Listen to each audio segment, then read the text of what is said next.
Hey, I'm Shimon Rubenstein, and I'm about to dig a hole. The reason I'm digging a hole is because I'm making a compost. This is where you can take your waste and turn it into nutrient-rich soil.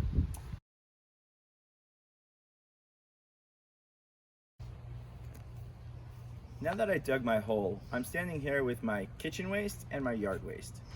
Yard waste is what they call brown. So here we have branches, we have leaves, we've got some weeds, some scraps that I found in grass, and we also have this brown paper bag from Trader Joe's. So most of the time we bring our own bags, and sometimes we forget, or we need a paper bag for a certain item or whatever it may be. However, these brown paper bags are compostable. There's a little thing here: reusable, compostable, recyclable. So we reuse them in the house a lot, but here we also break them up into pieces, and this contributes to our compost. So for our compost kitchen scraps, we have eggshells. Those are actually considered brown, but we use them in the kitchen. We have banana peels, which looks brown, but this is considered our green. And we could just throw it in the hole, throw it in our compost. We have some cucumber scraps and some strawberry scraps. I said straps. Haha. I also have the bottom of the zucchini we buy has some compostable paper. We rip that up and we throw that in there. So as you can see, there's a lot of things in your kitchen that go to waste. We have onion. This counts as brown if you're counting and keeping score. So either way, we have a whole bunch of stuff in here, and we can just pour it in our compost, just like that. We keep it in a Ziploc bag. You can keep it right in your refrigerator. It does not smell. You have to empty it every couple of days, but it doesn't smell. If it starts to smell, just close it and don't open it, and then you're fine. And come out and save it to when you're ready to use it in your compost. And now here we go. We have all of our brown, so we'll just shake it in there. We have a nice, good, healthy ratio. And you can see I just raked up a couple of leaves, and we throw all of that stuff in there together. And then what I'm going to do is get my shovel and we mix it all together. So I know what you're thinking. Why go through all of this trouble? And one answer is, why not? It gives me something to do. But a better answer is, all of these kitchen scraps, they're gonna go into a landfill, and they're gonna hopefully maybe decompose or maybe not decompose somewhere else.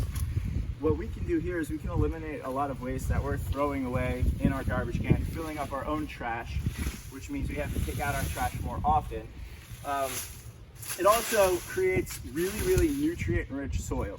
So we've been gardening for a while, and when we used to have a compost a few years ago, we would use this soil, and all of our plants and our herbs and our flowers, we could take the soil and we could use it as fertilizer, and it would also, anything we would try and grow in here would just grow so big and vibrant and healthy, not in here, but with this as part of our soil, because this acts as a natural fertilizer. So what we do is we go ahead and now we just mix it all together, and we started off with just a little pile because we just decided 2 days ago that we were going to do this. So you can barely even see like the strawberries, but it's right there. There's one. Whoop, there he is. All right. So we just mix all of this together, and then we're going to add some dirt to it. See, I had a little brown paper bag from Ace. I reused that. There's all kinds of little things that you can just create things with and add to this compost, and it's really awesome. So now that our compost material, our brown and our green, are mixed up together, what we're going to do is we're going to take some of the soil that we dug our hole with, and we're going to just thinly put it on top of our compost.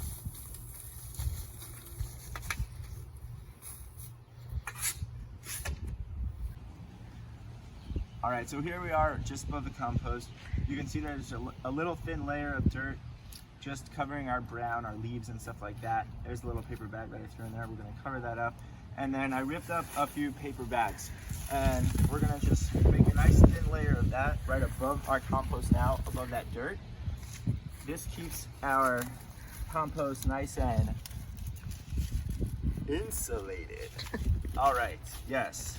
There might have been a cut before where I said the wrong thing, but it keeps it nice and insulated and healthy. So now that we have this just like this, what we're gonna do is we're gonna turn on the hose, we're gonna get it nice and wet, and that's going to allow it to do something that helps it.